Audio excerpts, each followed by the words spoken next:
जय श्री कृष्ण। आ विडियो में बोळचोथ व्रतनी वार्ता सांभळीए।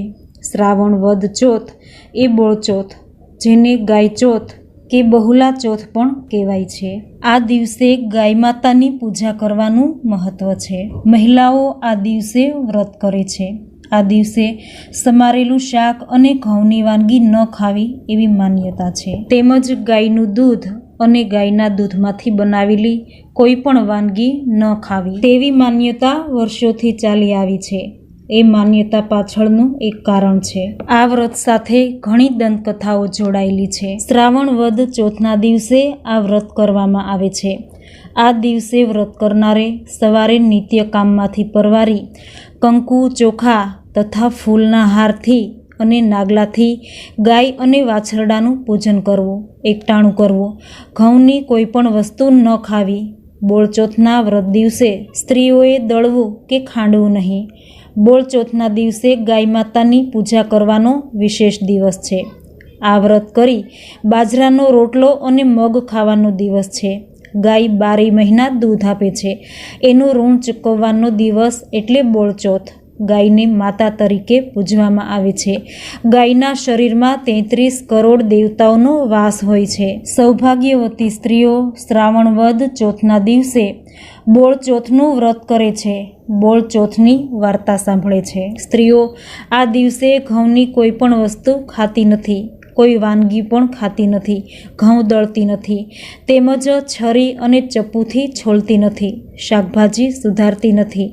ગાય વાછરડાનું પૂજન કરી બાજરીના રોટલા અને મગનું શાક ખાય છે। આ વ્રતના દિવસે સાંજે 4 વાગ્યે વાછરડા સાથેની ઘઉંવર્ણી ગાયનું પૂજન કરી તેના દોષમાંથી મુક્ત થવાય એ પણ રિવાજ છે। આજના દિવસે વર્ષોથી હજારો મહિલાઓ શ્રદ્ધાથી ગાયનું પૂજન કરે છે। ગાયનું પૂજન કરતા પહેલા ભૂદેવ વૈદિક મંત્રો સાથે સંકલ્પ કરાવે છે। પછી ગાયના શીંગ પર તેલ ચોપડી મસ્તક પર તિલક અને રૂમાંથી બનાવેલા નાગલા ચડાવી ગાયને બાજરી ખવડાવવી, પૂંછડે જલાભિષેક કરી નમસ્કાર અને પ્રદક્ષિણા કરે છે। આમ આ પ્રકારે બોળચોથની પૂજા અને વ્રત કરવામાં આવે છે। ગાયની પૂજા કરી બોળચોથની વાર્તા સાંભળવામાં આવે છે। આ હતું બોળચોથ વ્રતનું મહાત્મ્ય અને વ્રત કરવાની વિધિ। હવે સાંભળીએ બોળચોથ વ્રતની વાર્તા। એક ગામ હતું। એ ગામમાં વિધવા સાસુ અને વિધવા વહુ રહે। એમની પાસે મિલકતમાં એક નાનું ઘર હતું, એક ગાય અને ગાયનું એક વાછરડું। ગામમાં ઘણી ગાયો હતી, ઘણા વાછરડા હતા, પણ આમના ઘર જેવી શેળી ગાય અને ગાયનું લાલ રંગી વાછરડું ક્યાંય ન હતા। ગાય માતાના પ્રતાપે, એક રંગી વાછરડાના પ્રતાપે સાસુ વહુ સંપીને સુખ શાંતિથી રહેતા હતા। સાસુ ધર્મનિષ્ઠ હતી। એ દર વર્ષે શ્રાવણ વદ ચોથનું બોળચોથનું વ્રત કરતી, પણ વહુ જડબુદ્ધિની હતી। એ વ્રત નિયમમાં ન માનતી। એને તો 3 ટાઈમ પેટ ભરીને ભોજન જોતું। આ રીતે સાસુ વહુ જીવન જીવતી। શ્રાવણ મહિનો આવ્યો। શ્રાવણ માસની વદ ચોથનો દિવસ આવ્યો। સાસુએ બોળચોથનું વ્રત કરવાનો સંકલ્પ કર્યો અને નદીએ નાવા જવા તૈયાર થયા। થોડેક દૂર ગયા ત્યાં એને કંઈક યાદ આવ્યું। વહુને બોલાવી કહ્યું કે વહુ, આજે બોળચોથ છે, એટલે મારા આવતા સુધીમાં ઘઉંલાને ખાંડી રાખજો, રાંધી રાખજો, એટલે પાછળથી બહુ કડાકૂટ ન રહે। વહુએ સાંભળ્યું બધું, પણ મૂંઝાઈ ગઈ। એને સમજણ ન પડી કે કયો ઘઉંલો ખાંડવો અને રાંધવો। વહુને અક્કલ થોડી ઓછી હતી। ઘઉંલા 2 હતા, ઘઉંલાનું ધાન અને ગાયનો વાછરડો। વહુએ ઘણી માથાકૂટ કરી। અંતે અક્કલની અધૂરી વહુએ ગાયના વાછરડાને ઘઉંલાને જ ખાંડી રાંધવાનું નક્કી કર્યું। એ તો ગમાણમાં ગઈ અને કોમળા વાછરડાને વધેરી નાખ્યો। પછી ચૂલો સળગાવી પાણી ગરમ કરવા તેના પર મોટું તપેલું મૂક્યું અને પાણી ગરમ થયું એટલે વધેરેલા ઘઉંલાને તપેલામાં નાખ્યો। નદીએ સ્નાન કરી સાસુમાં ઘરે આવ્યા। ઘરે આવી વહુને પૂછે છે કે વહુ, ઘઉંલો રાંધી નાખ્યો?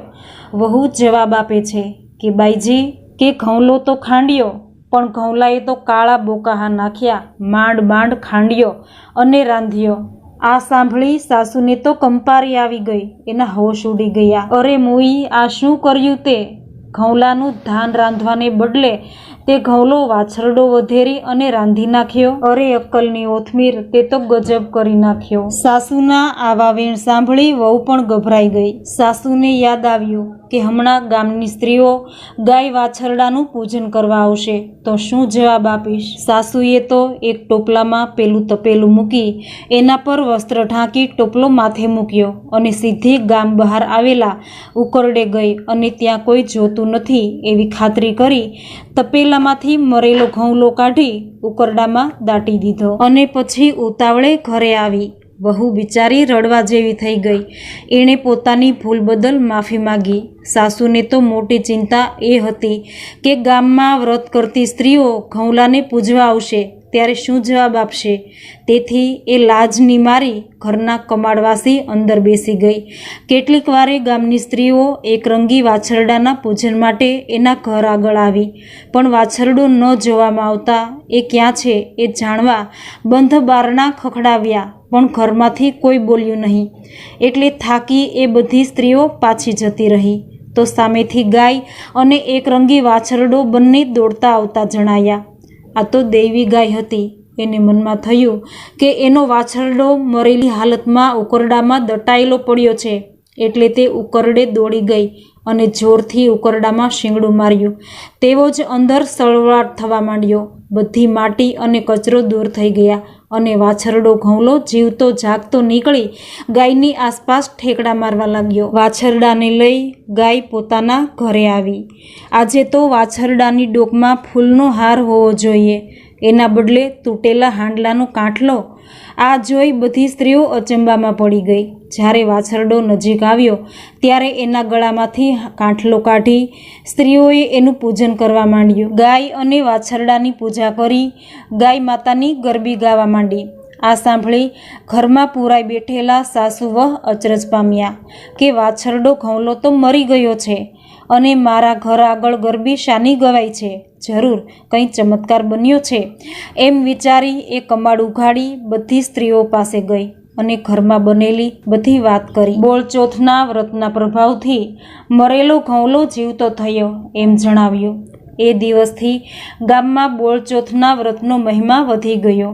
એ દિવસે વ્રત કરનાર કે ન વ્રત કરનાર દળતા કે ખાંડતા નહીં.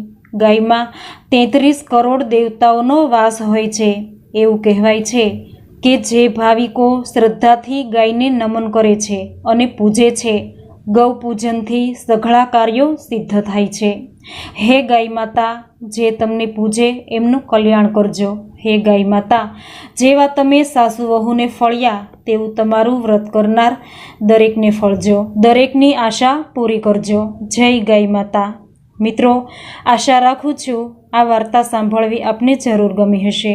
તો વિડીયોને લાઈક કરી ચેનલ સબસ્ક્રાઈબ કરી વધુમાં વધુ શેર કરજો. ફરી મળીશું આવી જ વ્રત કથાઓ સાથે. જય માતાજી.